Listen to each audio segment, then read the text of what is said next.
Okay, well, good evening, everyone, and welcome to our 10th week in the course.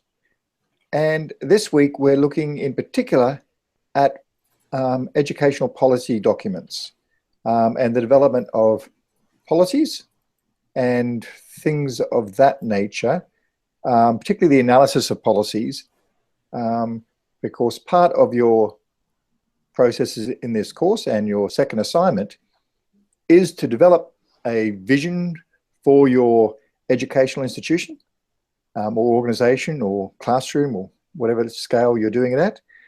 And being able to understand policy documents is a useful part of that process. We often come across lots of policy documents and implement those, but actually having a bit more of an understanding of them, and particularly on how to create them, is an important part of understanding why they exist and the way that we can use them to help shape change in an organization. So there's a number of readings for this week, one very extensive one, which I don't expect you to have gone into huge detail into, but it does have a range of interesting concepts that's going to be useful for when you engage with your development of your own implementation plan. But first off, I'll just get a bit of a gauge of who's read the documents for this week. So, Nav, have you had a chance to look at them? No, sorry. Okay, Hutan? Yes. I read almost all the readings. Wonderful. Stephanie, I know, has had a look at them. Mm-hmm. And sorry, I've forgotten who's the last person with us. Patricia, have you had a chance to have a look at them?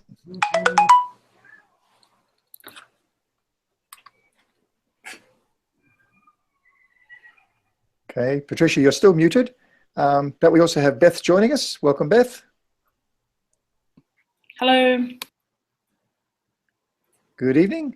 And we're just going through, and I'm getting a bit of understanding of who's had a look at the readings for this week. Have you had a chance to have a look at them? Just working on that now. Okay. That might be a bit of a challenge to get it done as we speak, but good luck. I have to be honest, Jason, and say that I haven't, this is Patricia, but that I have read a lot of policy documents before. Wonderful. Okay. I'm with Patricia. Okay, well, let me share some of the documents and we'll have a bit of a go through them. Well, first off, are there any questions about anything from previous weeks or before we get into what we're going to discuss this evening?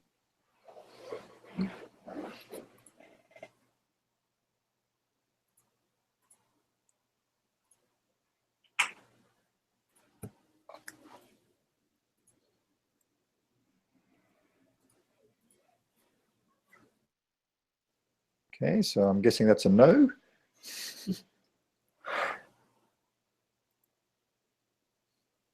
Okay, so this is the big document. Now it is quite extensive, so I don't expect you to have gone into great detail, but the headings in themselves are a useful aspect that you can engage with. But this is the UNESCO Handbook on Educational Policy Analysis and Programming. Now UNESCO probably does more implementation plans than any other organization in the world, and in very challenging circumstances in many cases. So it's a great aspect to have a look at. So let's get to their content page. That'll give us a bit of an understanding of the structure of what's involved. So there's a little bit about what is a policy. So if you're unfamiliar with policies and strategies and planning, there's some pages there that you can go through to get a bit more of an understanding of what we're talking about. The section on the context for UNESCO is not particularly so important for us. We have our own particular context around educational technologies and implementation plans into various organizations. But if you're interested in what UNESCO does, that's certainly an aspect that you can engage with. But the next parts are more important. Understanding educational systems. Now, we've done a fair bit on systems modeling in this course, but this sort of goes back over again the various interrelated systems that can impact upon any organization.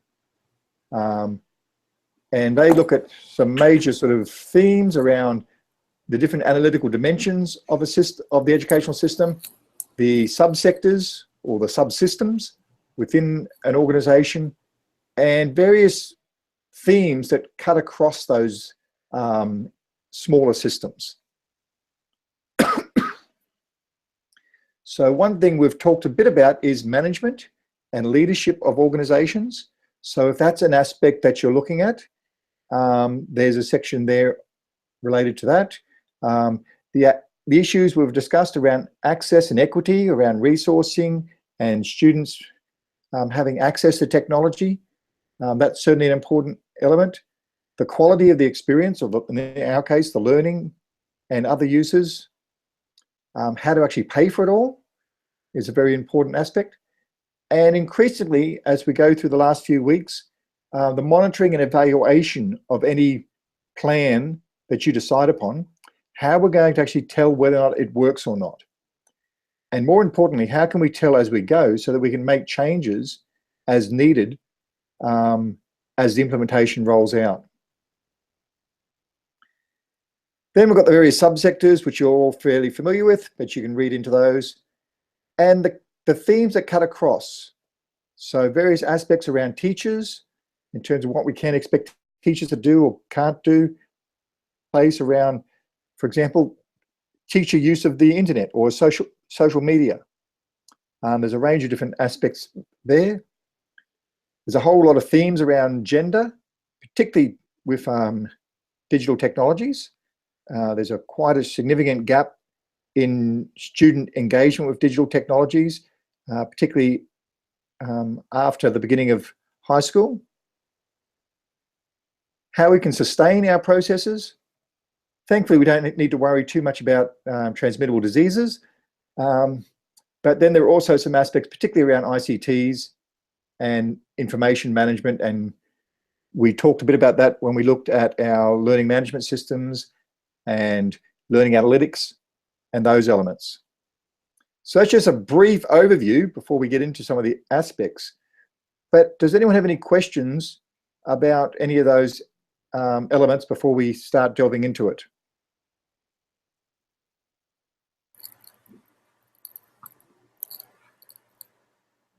It's really great to have questions. May I ask a question? You may, Hussein. Most of examples that I saw, it was about national scale and very big scales, and I was wondering if I want to write about smaller scale, such as in the school, how should be the organization? No, you can absolutely write about it on a smaller scale. Generally, all of the issues that we look at a national or international level still have some applicability to a smaller scale organization, and an organization even on a smaller scale down to a classroom.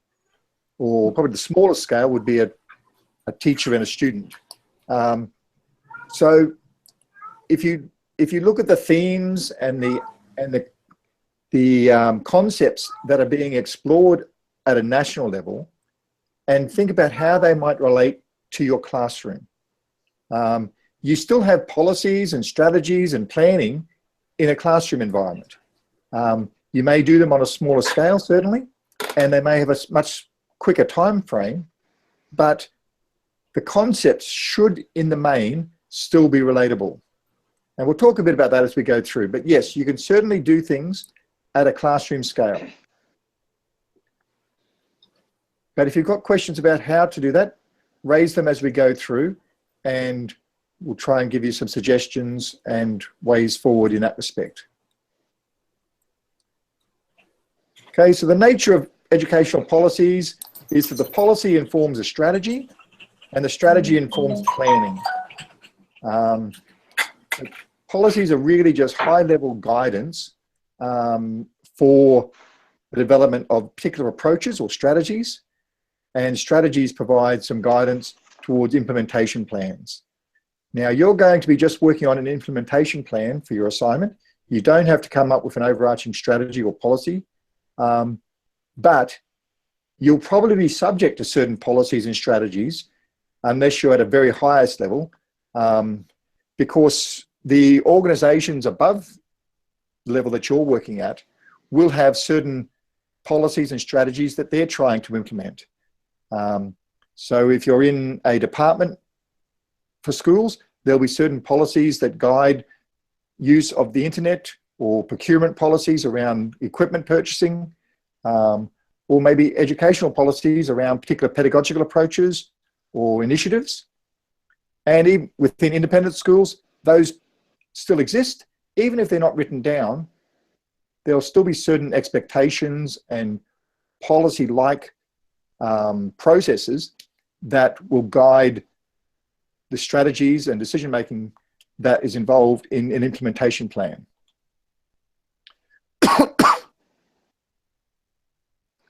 Okay, so there's more detail there about what specifically a policy is and so forth, but this course is not primarily on policy development, it's on implementation plan development, but we are certainly impacted on by lots of policies, and here is the main process for educational policies, where we analyze a particular environment or situation. We then plan out how to address or improve that situation in the main. And then we develop an implementation process, and then an evaluation process of that implementation, which should then feed back into the next round of analysis, which will generate further policy development that will then inform planning for further implementation. So that iterative development cycle is a long-established design principle for iterative improvement. Each time the cycle goes through, things should get a little bit better. Doesn't always seem to happen that way, but that's certainly the intent of the cyclical process. Okay, so moving on a bit, we'll just skip through the particular aspects of UNESCO.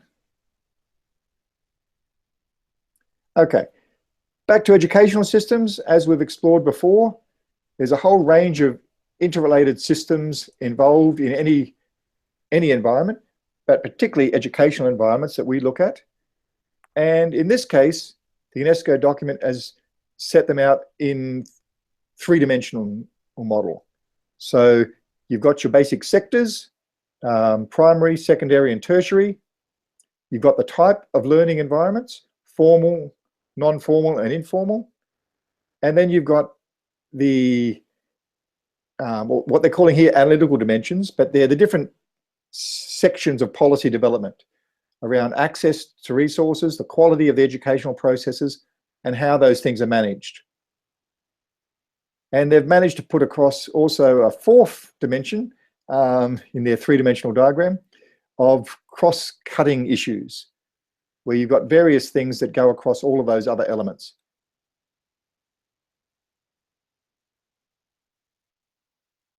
Okay. So a couple of major issues. Policy making should try to be balanced, so you don't just focus on one element of policy, say just around student internet safety. That would be a very narrow focus, but ideally you should address a whole range of policy elements. So in that context, also addressing student development of student ICT skills and familiarity and engagement with online educational processes would counterbalance some of the aspects of policy around safety. But then there would be other aspects around pedagogy, where the use of online tools and online engagement would assist in the learning process itself, beyond just student content knowledge about different aspects of online educational online processes. So there can be a whole range of interrelated elements that would draw upon different types of policies, and it's important to keep those in balance as much as possible. It's good to have some consistency, so you're not just getting very, very different strategies and plans, and ideally the same group would develop those similar policies. This is particularly important at a governmental level, or where you might take a policy from the United States and another policy from China, and they may not necessarily match particularly well because they'd have very different focuses. And again, another aspect around balance. So as you're developing your implementation plans, try to have a balance across a range of different aspects so that you're not focusing in on one area to the detriment of other areas. Evidence is always great.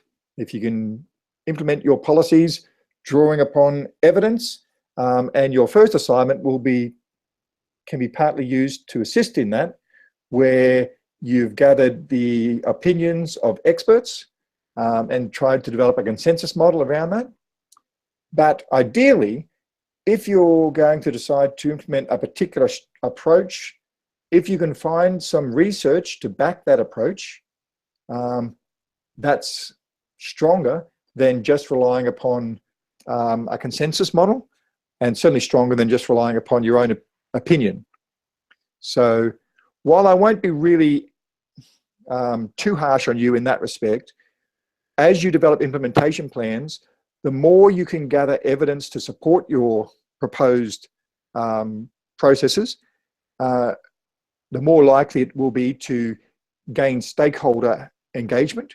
And we'll be talking about that tonight and in the next few weeks, because the more people and more groups that you can get on board with agreeing with the implementation plan that you're proposing, the more likely it will be successful. And one way of getting them on board, particularly in the early stages, is to show them evidence of it working in other contexts and other environments. Okay, let's pause there and let you guys have a chance to speak.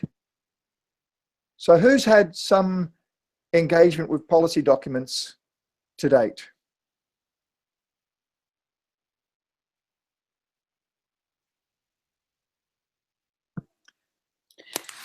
Yeah, Jason, I have, obviously, in SEP.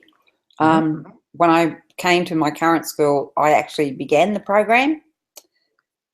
So there was a lot of reminding people of policy around disability and legislative rights and stuff like that. But that, in the last couple of years, Ed Queensland's had a major push. So administrators especially are far more aware of policy documents around disability. So, and I must apologise for the avatar. I just realised my son has borrowed this and clearly has put on something that he thinks is a big joke. So sorry. That's okay. Little creep. So who else has had some engagement with policy? And remember, policy can go down to being curriculum documents or assessment processes and policies. So for a classroom environment, you may have various policies, but it could also come down to even behaviour management policies and homework policies. There can be a range of things, and they can be formal or informal. They don't need to be written down and set in place in a formal way. There can be a whole range of policies that you implement as a teacher. What do you do around late assignments, or students talking in class, or students using mobile devices in class? Each of these represent a policy decision that can have an impact upon implementation processes that you wish to see occur. Hi, Jason. Hi, Deb. Hi. I'm just wondering, like the new digital technologies curriculum that's coming from ACARA, now we're trying to bring that in, and even small elements of the design aspect of that. Is that the sort of focus, like that would be where I was looking at, even though my first assignment was more on teacher buy-in? Is that, are we now more going towards the policy side of things? Policy is one element of what we're doing. The main element is the implementation plan. Now, policy informs strategy, and strategy informs implementation. So while we're discussing policy at the moment, in the main, it won't have a huge impact upon your implementation plan. it'll form some constraints and some guidance towards your implementation plan, but you don't need to develop policy documents and even explain all the policies that you're subject to. But because policy sets the frameworks that you have to work within, you need to understand and be familiar with policies so that your implementation plan doesn't get derailed from the start, where people say, no, well, that's against policy, or it's against the strategies that we've developed in response to those policies. So your second assignment will be around an implementation plan, not a policy development process, if that makes sense at this stage. We will be moving more towards the implementation plans over the next couple of weeks, and that will hopefully become a little bit clearer between the distinction between policy and strategy and planning. Okay, so but the second one is related to the first assignment though, yes? It is. Yeah. Certainly in terms of informing what your expert group and your research has identified as things to be addressed in your particular environment. Okay, and how we're going to implement that. Yes, your implementation plan is how to actually address those things and make them come to fruition to better the organisation. Super, thank you. Okay, anyone else have some experience with policy?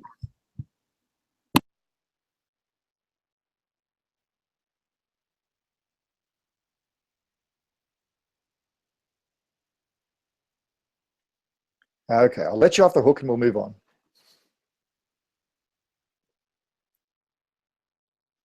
Where are we?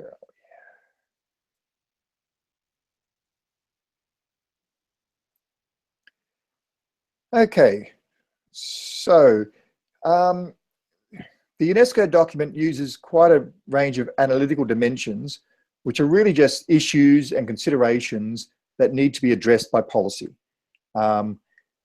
So, for example, if we're looking at special education, there's a whole range of analytical dimensions around ensuring that everyone has got access to education and that there's no discrimination. But there'd also be a whole range of aspects around appropriate resourcing, where the policies are put in place to ensure that the resourcing is sufficient to meet the educational needs. Now, of course, there's always arguments about that. But we had a similar thing around Gonski, which had as a policy level decision around needs-based funding. Now, it didn't necessarily go into the implementation or even the strategy, but it set a policy that a needs-based approach was better than a uniform distribution model of resourcing for education as a whole. So the policy informs various agendas, but it doesn't necessarily tell us how to make those things occur. So access and equity is certainly one. The quality of the education and other elements that are involved in organizations is another element. And here we see inputs, processes, and outputs. Oh, and just disappeared. Let me see where it's gone. There it is. And in this case, in particular, the quality is the number of students graduating. Now, that might be quite different to the quality processes that you decide upon for your organization. It might be the number of students passing a course or getting very high grades in a course with the learning process, or engaging with educational technologies in their learning process. There could be a whole range of different elements that you focus into at a lower level than the national level approach of the UNESCO documents. Okay, other key issues, just going through quickly. Management and leadership is an important area of policy. Provision of services, the capacity of leaders. This is something we'll revisit a few times. You need to make some judgments around the capacity of the leadership in your organization as to what they're able to achieve. It's no good trying to achieve more than the capacity of your leadership to support. And sometimes you need to put in place processes to improve that capacity in order to see things be achieved in your organization. And that might be informing your leadership or the decision makers what the technologies involve, or what the pedagogies involve, or what other processes are. So you're educating them in that respect. But it also will involve getting them on board. But another bigger issue is how many different changes they can cope with at any one time. Sometimes people set up implementation plans where they're going to change everything at once. And it's just far beyond the capacity of any organization to cope with that level of change and managing that. So part of your decision in your implementation plan will be deciding what is reasonable to expect to occur at different stages. And as I allude to, building your implementation plan in stages allows you to achieve more than just limiting it to one single change. So you can build a process where small changes then lead to other changes, and your implementation plan develops in that respect. But other things that can affect the success of a implementation plan is the transparency and accountability of various aspects. Are people made responsible for certain things happening? Is it transparent whether or not those things are happening or not? They're very important aspects to see if that, particularly a staged approach, is going to be successful. Otherwise, your entire implementation might fall apart because one of the earlier stages just wasn't done, and no one knew that it wasn't done until everything started unraveling. So there needs to be those elements of transparency and accountability built into your implementation plan. And even if that is just for yourself, if your implementation plan is for yourself as a classroom teacher, are there certain things that you have to do in order for the change to occur? So it may be you need to learn more about certain technologies, or you need to learn more about a pedagogical approach, or develop resources. And if those things aren't done, then other elements of your implementation plan won't be successful. Okay, just moving on quickly through these. Monitoring and evaluation will be revisiting quite a bit, but it's a very important aspect, particularly in long-term planning and staged planning, making sure that things are occurring and that you know when things are going wrong, but also being flexible enough to change your implementation plan in response to new understandings of what things are occurring. So an implementation plan should never be set in stone. There should always be a monitoring and evaluation process so that it can be changed if it's not working, or other opportunities arise to do things. So you may find that everything started being achieved really quickly, and a whole lot of opportunities then emerged for you to do new things, or things in a more expanded way. And a good implementation plan will be able to identify that and change direction or change emphasis to respond to those opportunities, rather than just sticking to the plan, even though it's no longer as efficient as other alternatives could be. Okay, I think that's the main elements of that particular document. So let's go back to Q&A, and hopefully you've got some questions.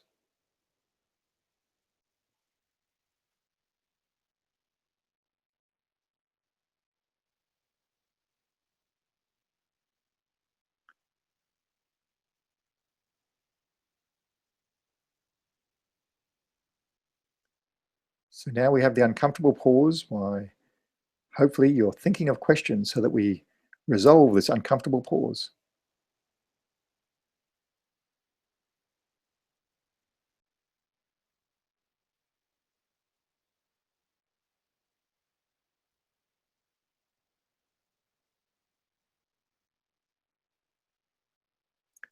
So no questions at all on what we've discussed?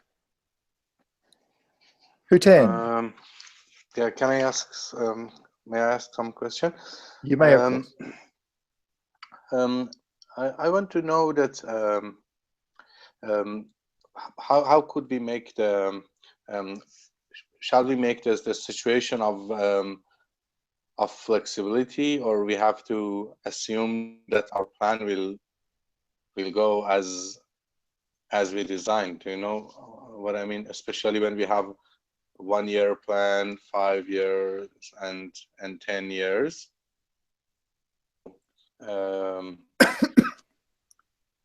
I mean that I think maybe it's not a question; it's just a comment. I think it's better to be realistic and start with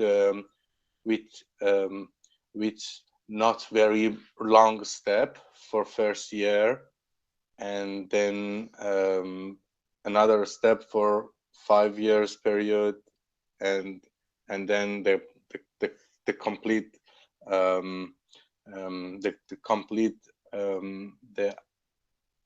our plan for 10 years period. Is my assumption correct? Okay, not entirely. Yes, I do ask you to describe your preferred, what we call a socio ecosystem of your organization in 1 year, 5 year, and 10 years as a result of changes, but you don't need to plan out 10 years of change. What you can do is set it in terms of an implementation plan that might be, it might take 3 years to implement if it was on a large organizational scale, or it might be only a semester to implement if it's on a classroom scale. Now, so if it's, say, just a semester, you'd still describe that if everything went well and your implementation plan was successful, what would be the changes that you would hope to see in your organization in a year's time, and then maybe 5 years' time, and then 10 years' time. So there'd be certain changes that would occur as a result of the success of your implementation plan. But you don't need to plan out 10 years of change. Okay. Okay. Generally, I would say you wouldn't do more than 3 years, even for a large scale implementation plan. But certainly for a school, it might be 1 or 2 years. And for a classroom, it might only be a term or semester. Yeah, because it sounds ironic that for planning for 10 years 10 years later, when we don't know what would happen next year about technology. Now, absolutely, but the purpose of that is to get you thinking about the consequences of your changes, and that they could have long-term impact upon an organization. So when we say we're going to implement a one-to-one laptop program or a BYOD program, yes, we can see some immediate consequences of that, but what might be the really long-term consequences? Will it be to the point where students no longer come to school at all, and we have them BYOD their own education processes? Or if it's around replacing textbooks with digital books, what will be the long-term consequences if we no longer have any physical books and everything's digital? There'd be some advantages and some disadvantages to that long-term environment as a result of the implementation plan that had that as its focus. So we may have a situation whereby piracy becomes much more common and there's fewer people writing books. Or it might be that students are so used to writing digital books that we have a plethora of new books emerging as everyone becomes authors and shares resources digitally, because we no longer have to worry about a formal publishing process. So it's thinking through the long-term impact of your implementation, particularly for your organization, that I'd like you to try to engage with. But of course, 10 years, we would have the technological landscape will of course change dramatically, as will the policy and educational landscape. 10 years ago, we never even thought about iPads and all that sort of stuff. 20 years ago, we didn't even have the internet. So there are major changes that will occur because of technology that we can't predict. But you should still go through the process of trying to think through what could be the implications of your implementation plan, particularly as some of them may be quite negative. So that's the reason that's there. Now I see some questions from Patricia, I think it is. Should we include how we intend to gain funding for our plan? Yes, I believe that is one of the aspects. Resources required to sustain the suggested changes and a funding strategy to support and sustain the suggested changes is part of your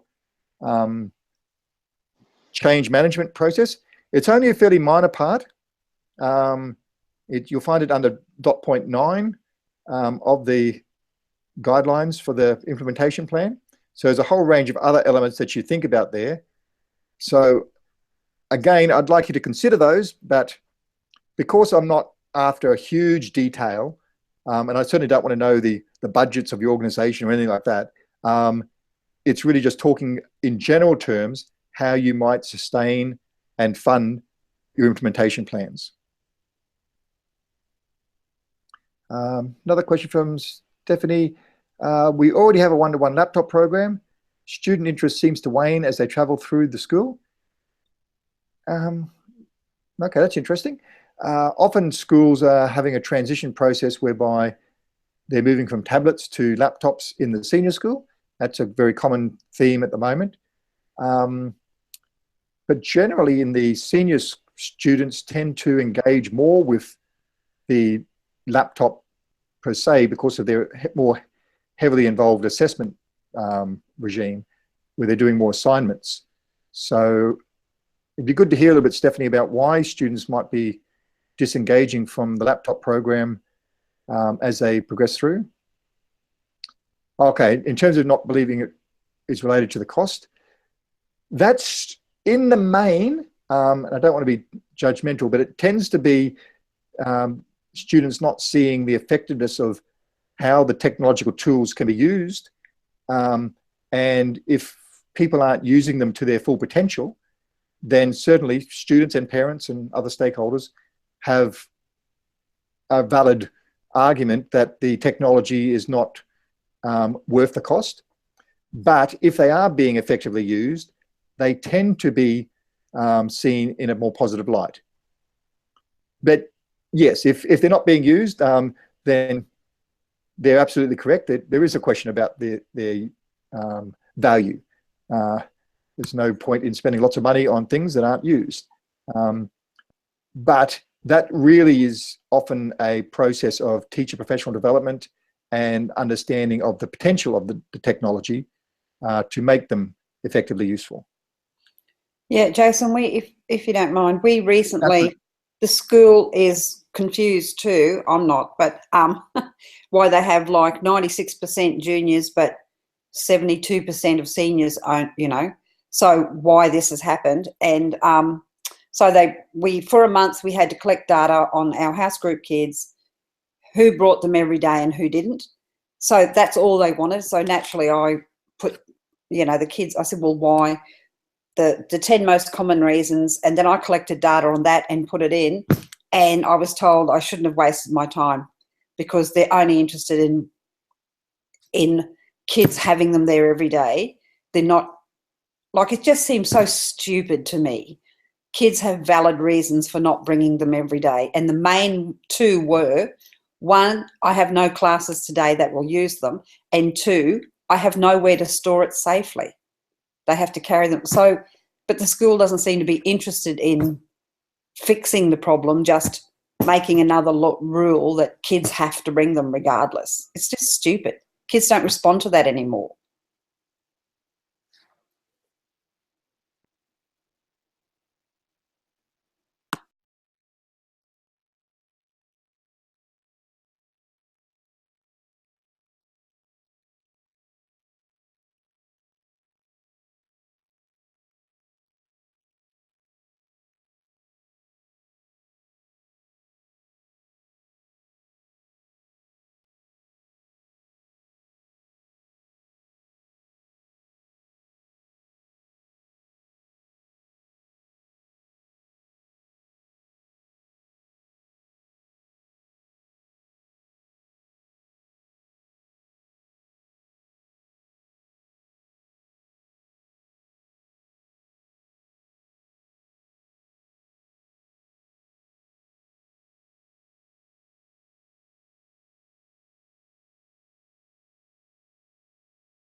Hey guys, where is Jason?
Okay, my apologies, everyone.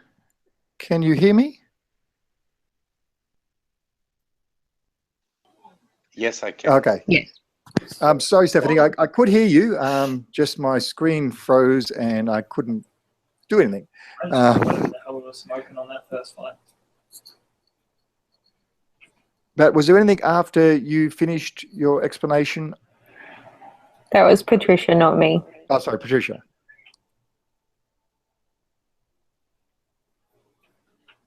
Okay, thanks, Patricia. Okay,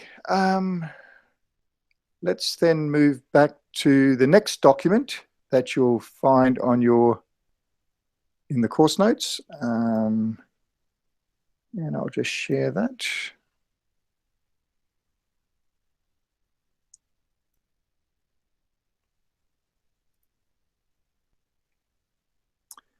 As you see a little bit of recursion happening there. Okay. Can everyone see the UW extension document?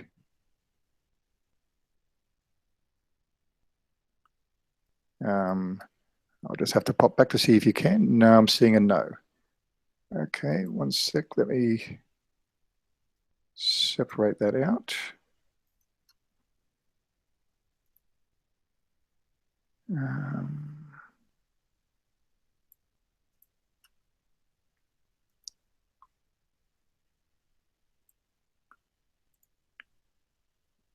Okay, can you see it now? Okay, thanks so much. So this is a much smaller document, and this goes through the process of creating a vision or a visioning process. Now, creating visions and vision statements is somewhat controversial. A lot of people don't believe they're particularly useful and can be a large waste of time, mostly because vision statements are often created, or mission statements, etc., and then rarely looked at again.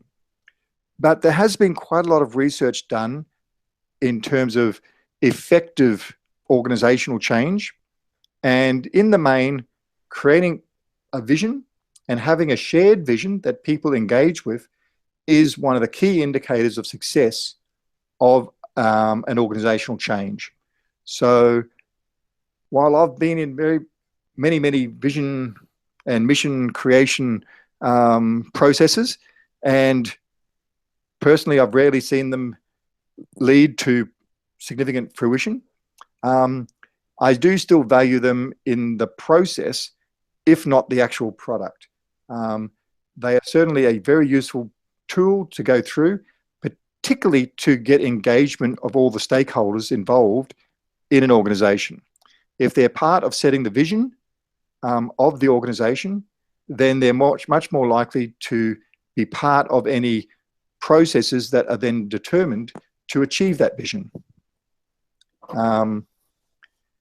So in terms of vision statements, there's a number of different elements that they would have: a mission, a basic philosophy or core values, the goals that are to be achieved, some basic strategies for achieving those goals, some criteria to determine whether or not they've been achieved or not, and some processes around the decision making and the ethical standards that are required in that process. So that's just a general element of vision statements.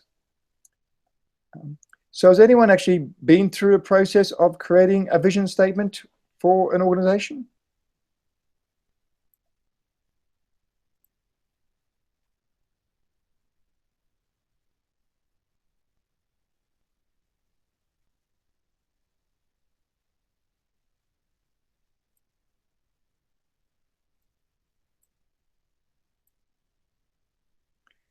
Okay, so a few of you have, some more positively than others.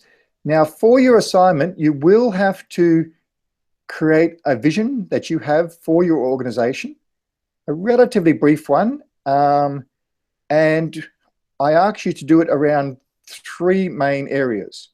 One of pedagogy, one of curriculum and content, or what you're actually teaching, and one around technology. So while there's lots of other elements that can go into a vision statement, they're the 3 elements I require. So some vision around how teaching will occur in your organization, some vision around what's going to be taught, and some vision around the use of technology for those processes. And you can, I think I set aside, yes, 250 words to describe a vision for your organization. And if you do a Google search, you'll come up with lots and lots of vision statements. Most organizations have them, and they tend to be fairly formulaic. But they are important, particularly if you go through a process of generating them with the stakeholders. So there's a range of different strategies there that can be looked at. There's some benefits of vision statements. Realizing the barriers that are going to be in place or that need to be overcome. Getting people to actually agree on something. Reducing your organizational conflict. If you've got some members of your organization that want to achieve a particular vision and others that want to achieve something else, then you're really setting things up for a significant conflict, particularly around any implementation to do with a particular vision. And that almost always occurs, but it's important to try to ameliorate that as much as possible. Okay, so some processes there to help establish a vision. Okay, the desired outcomes and benefits, moving out of the past and into something new. It should be inspirational. It's very hard to get people behind something that is not particularly inspiring. In fact, I'm involved in one organization that the leader of it set a vision statement, which was to create a vision statement, which I thought was a really not so inspirational. So you really need to have something that will get people behind the organizational aims or organizational direction that you're trying to establish. Okay, so there is a process for creating visions. There's a series of example ones there.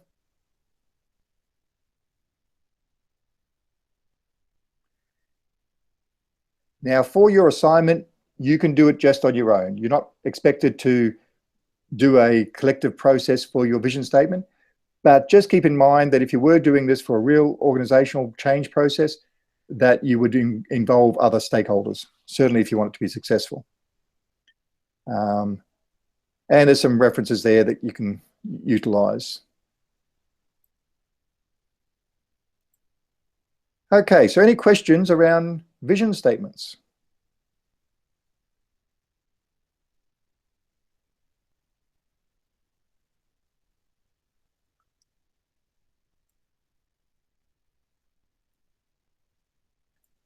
Okay, since we're running a little bit low on time, we'll jump straight into the final document, which is also on the visioning process.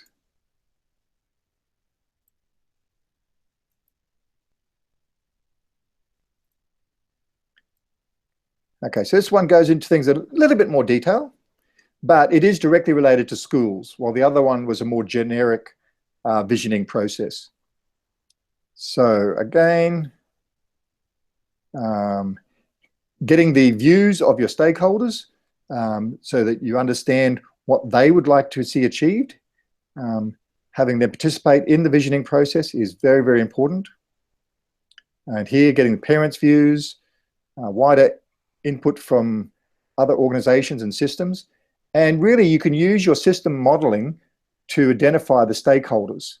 Because part of that systems analysis process that we went through is also useful in identifying the various stakeholders that have an interest in what occurs in your organisation, be that a classroom or a countrywide educational system. Having them get a feeling of ownership of that vision and then changes of behaviour, particularly if there's groups that are negative or resistance to change. So again, as I've been harping on, being it as a participatory process, and it can then lead to strategic planning. Once you have a vision, then you need to come up with some strategies to help guide that vision to being achieved. Now, they don't need to necessarily be implementation processes. That gets a little bit more specific, but strategic plans are often developed around particular aspects of a vision.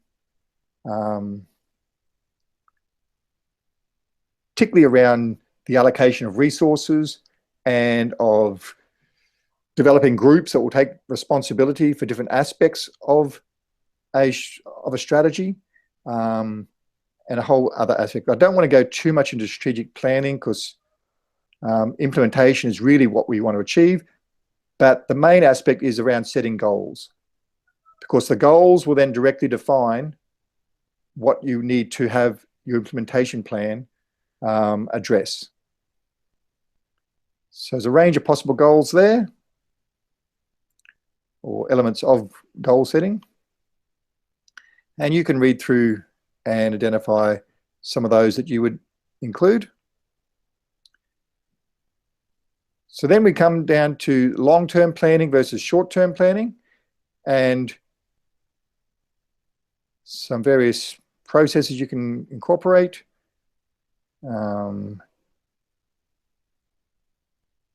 Yep. Now, ideally, this is one part of the design process, and what we're including more and more in the processes of creating implementation plans is a design process where you look at a range of strategies, and indeed sometimes a range of implementation plans, but certainly strategies. And then you look at the benefits and advantages and disadvantages of different strategies. Just coming up with one strategy is often fixes your mindset down a particular pathway. Actually coming up with a range of strategies and then looking at the advantages and disadvantages of each is very often a more effective process than just trying to decide upon one particular strategy, or just working towards the generation of a particular strategy. Having different groups come up with different strategies, or even the same group come up with a couple of different strategies, and then look at the strengths and weaknesses of each. More often than not, you end up coming up with an amalgamation of those strategies, but it's a really important step to stop. The main thing that you want to avoid is just falling back into doing things as have always been done, or going too radical around one particular person's agenda, for example, where they want to achieve some radical change. And coming up with a balance of that is difficult if you're just working on a single strategy document. But if you come up with a range of them, so you can create a strategy for the radical solution, create one for the very conservative solution, and then a couple of others that are in between, allows people to see the benefits of going in particular directions, of not going quite so radical or not going quite so conservative. So we've gone through quite a few different elements there this evening. Things will make a bit more sense if you haven't read those documents, if you go through and actually explore them in a bit more detail, and particularly start relating them to your second assessment task, because that's going to be the driver of the discussions we have over the next few weeks. And you'll find that the dot points in your assessment task relate directly to the various elements that we're going to be discussing, which makes it a bit easier for you to engage with the topics. Now, next week, we're going to be starting our final module around influencing change. So this aspect has been, this module has been looking at the different learning environments, the leadership models that we can have for different organizations or educational organizations, and the policy level approach. And then the final module, we start looking at how to actually make our implementation plans achievable. How do we actually influence change in an organization? Coming up with a great plan is one thing, and a great vision or strategic plan, but actually having that vision and strategies put into action and carried through, particularly into long-term change, is a significant process, and where most change in education tends to fall down. We often have principals come up with great ideas, or particular leaders in schools, or even individual teachers come up with great ideas and start implementing them. But actually having them make systemic change in the long term to an organization involves a lot more than just coming up with the great ideas. So, any final questions we have for this evening?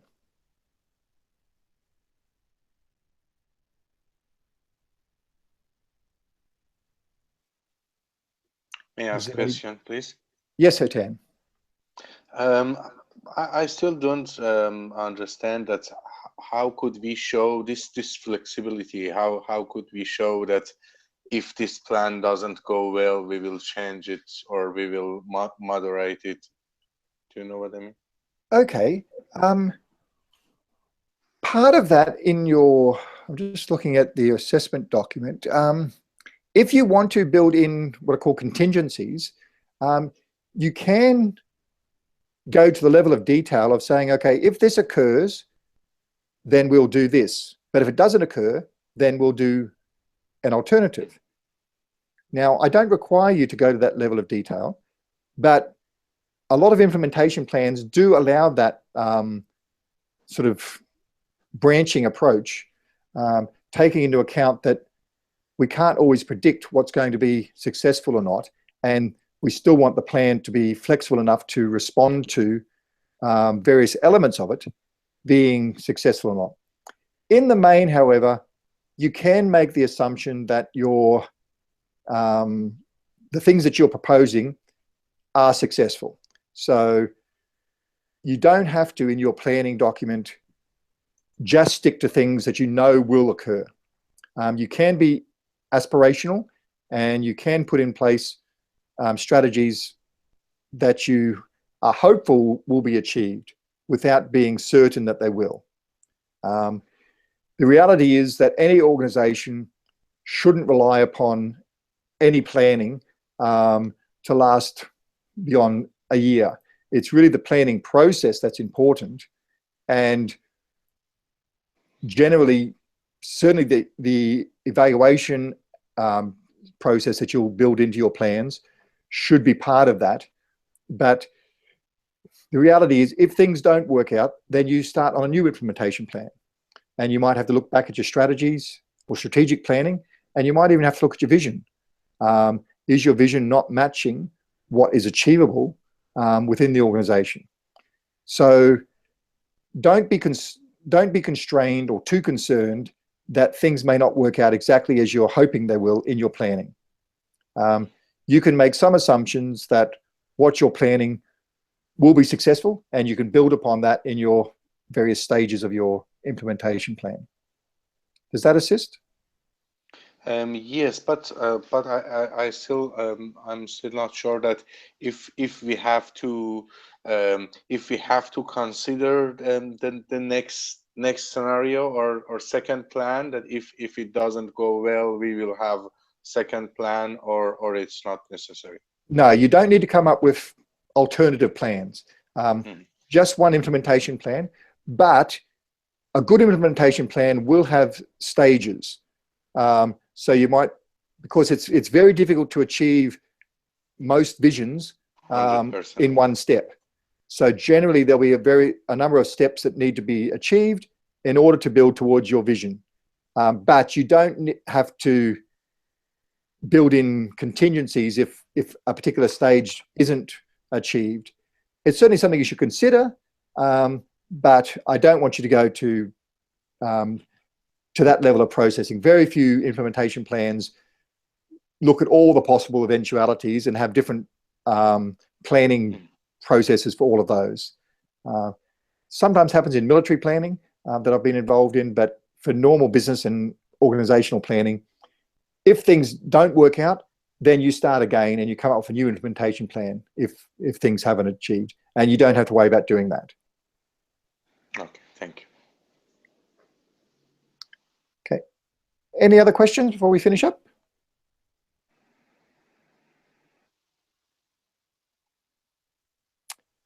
Okay then. So by next week, you should have your results of your first assignment back.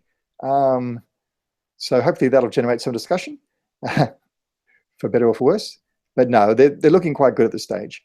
But you should be starting to think about your second assignment, particularly now as we're starting to get into the meat of it in our discussions, so that you don't have to reflect back too far. You should be starting to try to think about how you would develop them as we go now. So particularly around those aspects of planning and vision statements, you should be starting to craft your vision statement for your organization that you would like to see achieved. And you can draw upon some of the elements from your first assignment to develop that vision statement, okay? Your experts and your process went through where you would like to see things go and some of the technologies and other factors that could be important to that. So start thinking about how you could turn that into a vision for your organization and jot some of those things down. You'll probably change them as you go as we develop some more understanding of the processes of change management, but it's good not to leave everything till the very end. Okay then, any final questions? We've gone a little bit over time, but I'll put that down to my disappearance for a minute or two during the session. Okay, any last questions? Then we'll finish it up there.